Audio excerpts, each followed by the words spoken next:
নমস্কার, কেমন আছেন আপনারা? আমি তো খুব ভালো আছি। আমি আজকে আপনাদের জন্য নিয়ে আসলাম টুনা ফিশের আমার স্টাইলে, বাংলাদেশি স্টাইলের টুনা ফিশের ভর্তাও বলতে পারেন, ভাজিও বলতে পারেন। তাহলে দেখতে থাকুন আমার ভিডিওটা। টুনা ফিশ ভাজিটা করার জন্য আমি টুনা নিয়ে নিলাম। এটা লগা ক্যান বলে, টুনার ক্যান। আমি নিলাম হলো ইন ওয়াটার, যে ওইটা অয়েলের মধ্যেও আছে, কিন্তু আমি ওইটাই বেশি ভালো পাই। আমি কাবাব একদিন করছিলাম, আমার রেসিপিতে দেওয়া আছে। আজকে আমি ভাজিটা কীভাবে করে খাই এটাও আপনাদের সাথে শেয়ার করি। আমি দুইটা নিয়েছি এবং সাথে আলু সিদ্ধ করে, আমি আলু সিদ্ধ করে নিয়েছি। দুইটা আলু সিদ্ধ করে নিয়েছি, দুইটা ক্যানের জন্য দুইটা আলু সিদ্ধ করে নিয়েছি মিডিয়াম সাইজে। ক্যান কাটার দিয়ে প্রথমে আমি ক্যানটাকে কাটটা নিতেছি।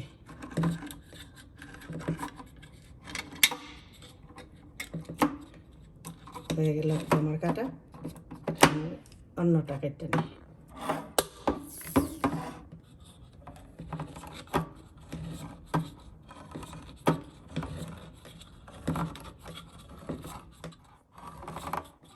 আমি কাটটা নিলাম ক্যানগুলা, এখন আমি একটু ধুয়ে নিব। মানে যারা গন্ধটা সহ্য করতে পারে তারা ধুইতে হয় না, মানে রেডি করাই আছে, ঠিক এইভাবে করে খাইয়ে ফেলতে পারে। কিন্তু আমরা গন্ধ পাই বলে আমি একটু কাটটা দিয়ে নিই।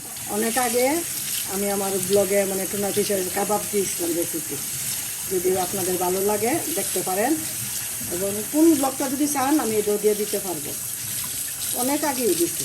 আর আজকে দেখাইবো টুনা ফিশের ভাজি। আমি ফ্রাই প্যান বসাই দিলাম, ফ্রাই প্যান গরম হয়ে গেছে। তাহলে দেখেন আমি কিভাবে করি। ওই যে জলটা জড়াই নিছি আমি চালনে কইরা, এখন আমি মাছগুলা দিয়ে দিব। মাছটা দিয়ে দিলাম ফ্রাই প্যানে, ফ্রাই প্যান আমার গরম হয়ে গেছে। এখন দিয়ে দিব ধনিয়ার গুঁড়া অল্প অল্প একটু, এরপরে দিয়ে দিব হলুদ,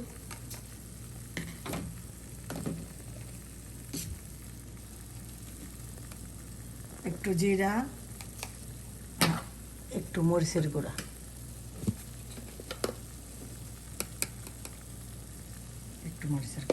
সাথে দিয়ে দিব লবণ, লবণ।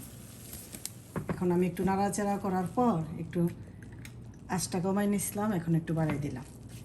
একটু নাড়াচাড়া করে আমি কিন্তু, আপনারা দেখছেন প্রথমে তেল দিই নাই, কারণ যদি আমি তেল দিতাম না, ওই যে জলটা ফুটলো হইলে তাইলে আমার চুলা টুলা বড়াই লাগব। মানে এই টেকনিকটা সবাই ইউজ করতে পারেন, এটা আমার নিজের আর কি টেকনিক। চুলাটা যে বইরা জায়গা এটাও আবার ভালো লাগে না। এই যে এটা করার পর এখন আমি একটু ফাঁক করে ওই যে মাঝখানে অল্প একটু তেল দিয়ে দিব। যার ভালো লাগে এই বুদ্ধিটা একটু কাজে লাগাইতে পারেন, তাহলে মানে কড়াইটা করবে না, বলবে না। আর কড়াইয়া বইলে মানে চুলাটা, তার জন্য আমি প্রথমে দিই নাই, প্রথমে আমি মাছগুলা দিয়ে দিচ্ছি। এইভাবে আমি মাছগুলো একটু ফ্রাই করে নেব। ভাজাটা হয়ে গেছে, প্রায় হয়ে গেছে।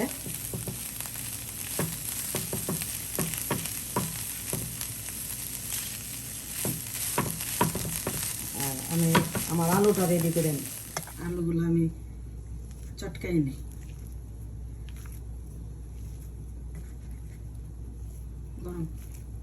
এগুলো আমি আলুগুলাকে ম্যাশ করে নিলাম, আর টুনা ফিশটা ভাজি করে নিলাম। এরপরে স্টেপটা কী করি তাও দেখি।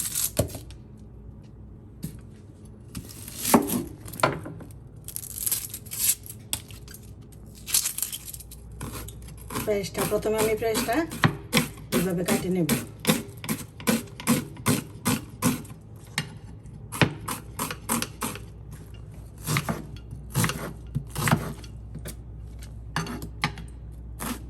মিডিয়াম সাইজের একটা পেঁয়াজ নিয়েছি, দুইটা টুনা কাবাব টুনা ক্যান। পরিমাণটা আপনাদের ইচ্ছা মতো দিবেন, কোনো অসুবিধা নেই। হ্যাঁ, জালটাও আপনারা যে যেমন জাল খান সেভাবে দিতে পারেন। আমি 5টা কাঁচামরিচ নিছি।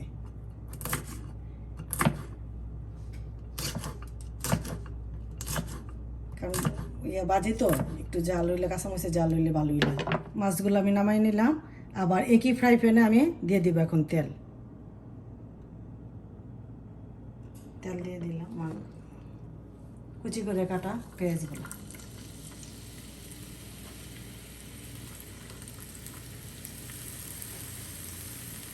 কাঁচামরিচগুলো।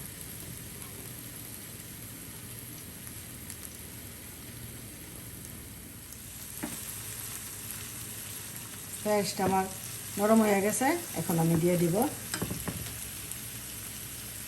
এই যে আমি রেডি করছি, ধনিয়া, হলুদ, মরিচ আর জিরা আমি দিয়ে দিব। আপনারা আপনাদের পরিমাণ মতো দিবেন। মনে করেন অনেক সময় রান্না করতে ভালো লাগে না, টুনা ফিশের ক্যান গড়ো আছে, 2টা কাইটটা এইভাবে রান্না ঝটপট রান্না করতে পারবে, ওইরা খাইয়ে নিতে পারবে। স্বপ্ন সুপার মার্কেট ব্রাহ্মণবাড়িয়াতেও আছে, তারপরে পাবনাতেও আছে, তারপর ঢাকাতে তো আছে। মানে দেখবেন এই ক্যানগুলা পাইলে আপনারা না আনতে পারবেন। পেস্ট আমার ভালোভাবে ভাজি হয়ে গেছে, এখন আমি দিয়ে দেবো আমার ম্যাশ করা আলুগুলা। ইজি।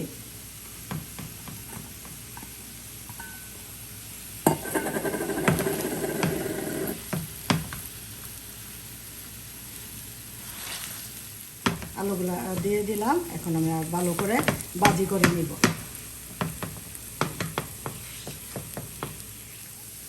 মাছগুলা অ্যাড করে নিব।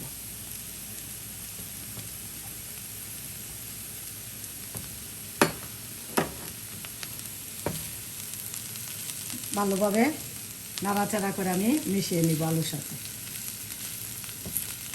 আলু, পেঁয়াজ, তারপরে কাঁচামরিচ, মশলা সবগুলোর সাথে যেন মাছগুলো মিশে যায়।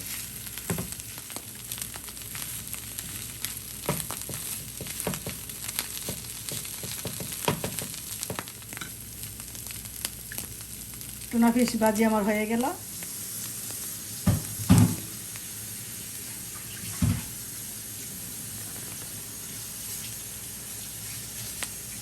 আজকে নিজের রান্না নিজেই আজকে আপনাদেরকে বলবো কীরকম হয়েছে। যদি ভালো হয় সেটাও বলবো, না ভালো হইলেও বলবো, কিন্তু এটা ভালো হওয়ারই কথা, ভাজি তো সবাই পছন্দ করবেন। তাহলে আমি খাইয়া বলি।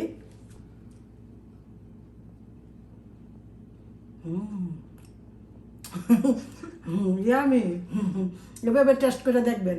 না সত্যি খুব ভালো হয়েছে, আমি আমার নিজের বলে বলছি না, মানে খুব ভালো হয়েছে। নিজের রান্না কিন্তু নিজেই বিচার করা যায়, খুব টেস্ট হয়েছে, এভাবে খেয়ে দেখবেন। আমি ডালি